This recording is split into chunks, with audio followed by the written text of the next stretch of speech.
مين يقدر على الاهلي؟ هم كده بتاعتهم. الدقيقة 80 و85 وبلس 90 ده بتاعتهم مكتوبة باسمهم. تبقى انت عارف في البيت ان الاهلي هيسجل، وانا عارف، والفريق اللي بيلعب الاهلي عارف ان الاهلي هيسجل، والجهاز الفني عارف ان الاهلي هيسجل، والاهلي بيسجل برضه.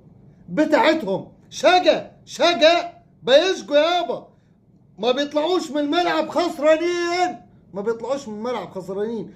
انا ادخل وانزل كامل نجومي. كولر قال لك يلا علي وعلى اعدائي، نزل الدكه كلها وما ادراك ما الدكه كلها نزلت، والاهلي خد الثلاث نقاط. الاهلي دلوقتي معاه 42 نقطة، بينافس بيراميدز بقوة.